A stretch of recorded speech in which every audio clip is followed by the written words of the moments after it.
Hello बच्चों, good morning. कैसे हैं आप लोग? अच्छे हैं ना?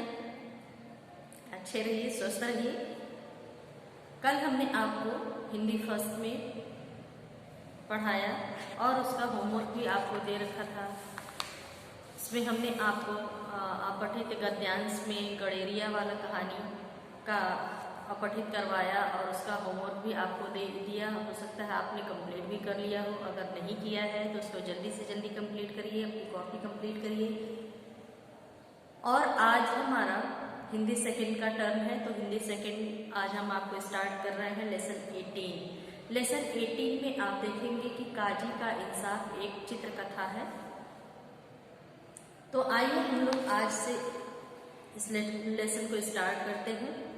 इसमें कहा जा रहा है कि प्रस्तुत चित्रकथा बच्चों में परोपकार, मानवीयता तथा न्यायप्रियता की भावना जागृत करती है और साथ ही उन्हें व्यक्तिगत हित से ऊपर उठकर सोचने के लिए प्रेरित करती है।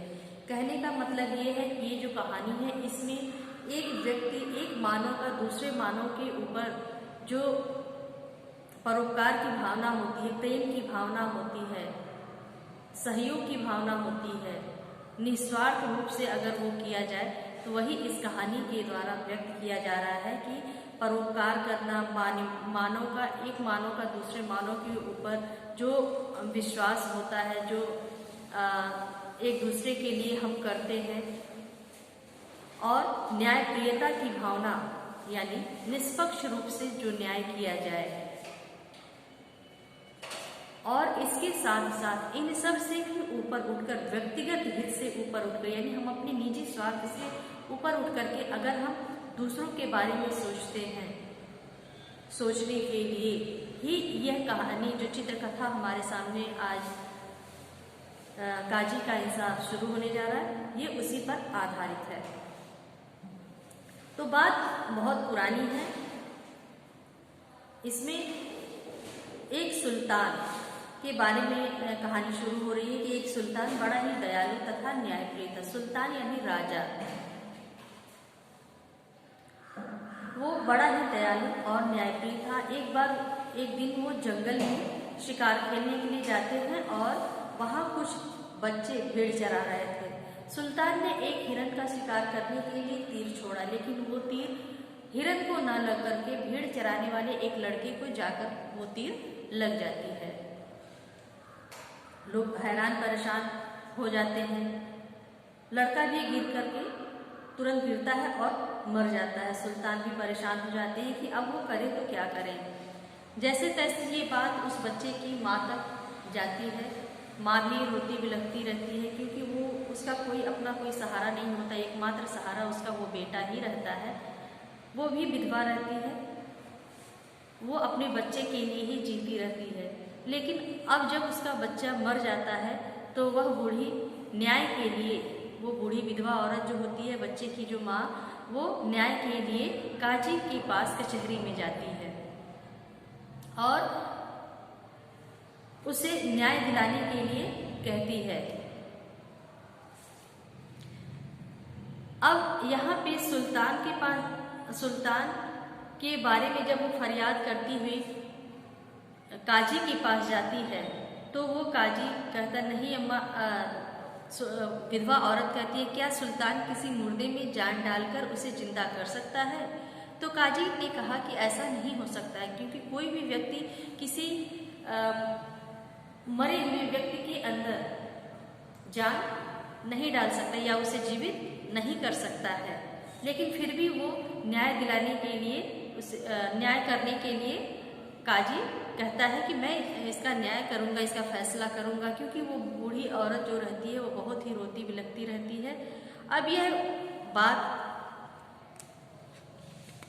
काजी ने उसे दिलासा दिया और कहा कि मैं कल सवेरे ही कचहरी में इसका इंसाफ करूंगा। इसके बाद वो काजी जो रहता है वो अपने गुलाम रहमतुल्लाह के द्वारा एक सम्मन भेजता है और राजा के पास भेजता है और उन्हें अगले दिन सुबह के समय में मुकदमे में कचहरी में हाजिर होने के लिए कहता है। ये बात पूरे शहर में फैल जाती है कि सुल्तान के ऊपर मुकदमा चलेगा। इतनी बड़ी बात, जो कि सुल्तान इस पूरे शहर का, इस राज्य का मालिक है, और आज उन्हें कचहरी में पेश होना पड़ेगा, उनके खिलाफ मुकदमा चलेगा। लेकिन सुल्तान अगले दिन सुबह साधारण कपड़ों में काजी के सामने उपस्थित होते हैं। उनसे जब काजी साहब इंसाफ की गद्दी पर उस समय बैठे हुए होते हैं, लोगों ने खड़े होकर के सुल्तान का अभिवादन किया। काजी ने बूढ़ी अम्मा को भी बुलाया और बूढ़ी अम्मा ने अपना दावा पेश किया। हुजूर, सुल्तान के तीर से मेरा इकलौता बेटा मारा गया, मुझे इंसाफ चाहिए। वो बूढ़ी अम्मा कहती है काजी से कि मुझे इंसाफ चाहिए, क्योंकि इसी सुल्तान के तीर से ही मेरा बच्चा घायल हुआ और मर गया।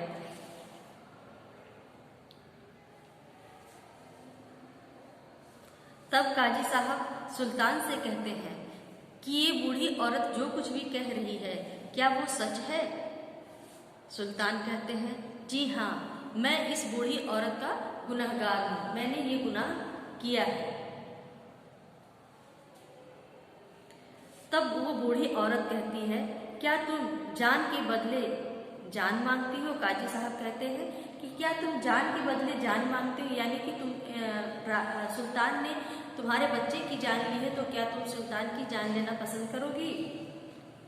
बूढ़ी औरत कहती है, नहीं काजी साहब, मुझे जान के बदले जान नहीं चाहिए, मेरा बुढ़ापे का सहारा चला गया, इसलिए बस मुझे इंसाफ चाहिए।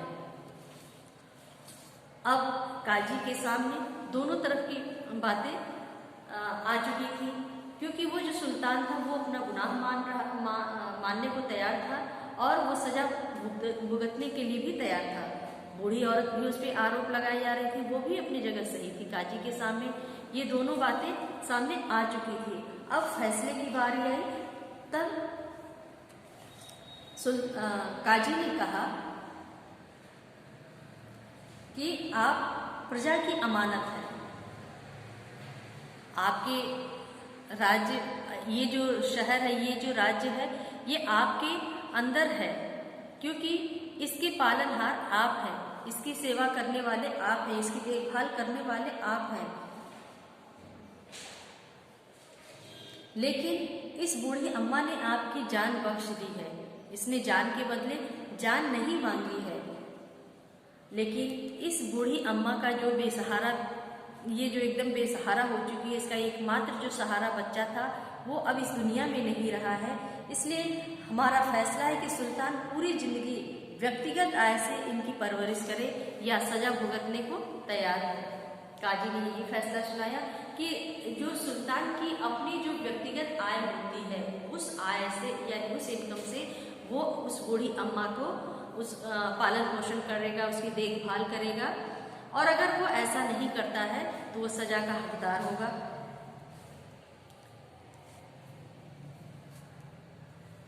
अब हम बूढ़ी अम्मा को उनके बेटे की तरह, तब वो सुल्तान ने कहा कि मैं, अगर इन्होंने मेरी जान बख्श दी है तो मैं इनकी बेटी की तरह ही इनकी परवरिश करूंगा। मुकदमा समाप्त हो जाता है, सब लोग अपने अपने घर चले जाते हैं। उसके बाद काजी उठ करके अदब के साथ, सम्मान के साथ सुल्तान को सलाम करते हैं, क्योंकि उस समय वो न्याय की कुर्सी पर बैठे हुए थे। जब सुल्तान का आगमन होता है, वो आते हैं मुकदमा शुरू होने के पहले, उस समय तक वो न्याय की कुर्सी पर बैठे थे और इस कारण वो सुल्तान का अच्छे से इस्तकबाल नहीं किए थे, उन्हें अदब, उनका सम्मान नहीं दिए थे। लेकिन जब मुकदमा समाप्त हो जाता है तब वो काजी अपने उस न्याय की कुर्सी से उठते हैं और सुल्तान का सम्मान करते हैं, उन्हें सलाम करते हैं और अपने द्वारा किए गए न्याय के लिए उनसे पूछते हैं कि क्या मेरे न्याय में कहीं कोई कुछ गलती तो नहीं रह गई, मैंने कुछ गलत तो नहीं किया? सुल्तान कहते हैं, नहीं काजी साहब, आपने बिल्कुल सही न्याय किया है। अगर आप ऐसा नहीं करते तो मैं अपने इन कपड़ों के भीतर एक तलवार को छिपा करके लाया था कि अगर आपने मेरे साथ या इस बूढ़ी मेरा अदब किया और बूढ़ी औरत को अगर आपने इंसाफ नहीं दिलाया तो मैं इस तलवार से आपकी गर्दन उड़ा दूंगा।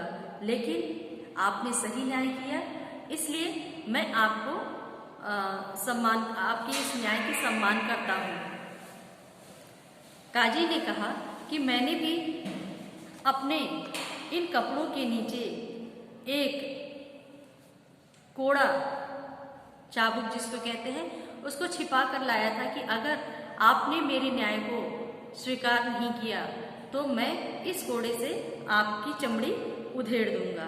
लेकिन शुक्र है कि मैंने सही न्याय किया और आपने मेरे इस न्याय का सम्मान किया, इसलिए हम दोनों ने अपना सही से फर्ज अदा किया है। तो ये रहा हम लोग की कहानी जो चित्रकथा पर आधारित थी, ये पूरी हो गई। इसके बाद बारी आती है शब्दार्थ की। ये काफ़ी ज़्यादा शब्दार्थ इस लेसन में दे रखा है।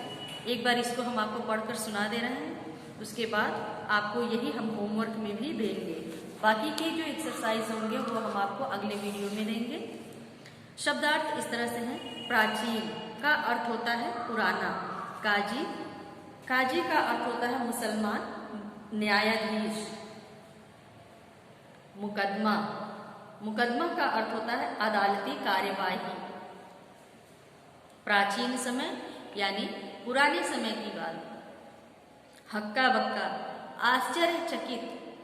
हक अधिकार, फर्ज, जिम्मेदारी या कर्तव्य। अमानत का अर्थ होता है धरोहर। दयालु दया करने वाला। बेवक्त अनुचित समय पर। अदब विनय या शिष्टाचार।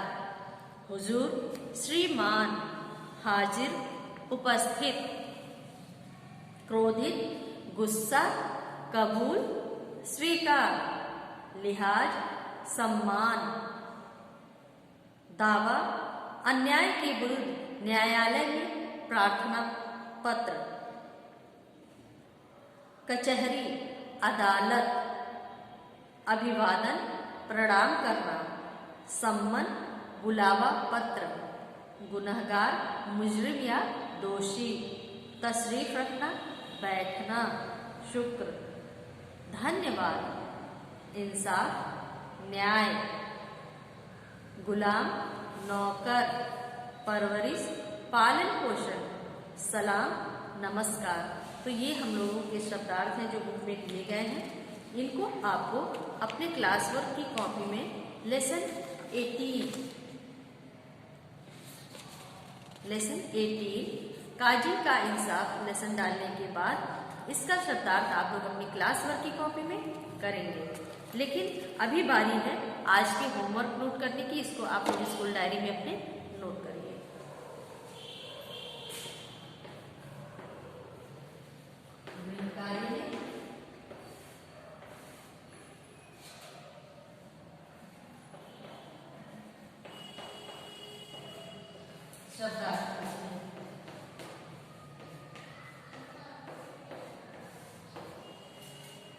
शब्दार्थ को अपनी क्लास वर्क की कॉपी में आपको लिखना है और इसको याद भी कीजिएगा।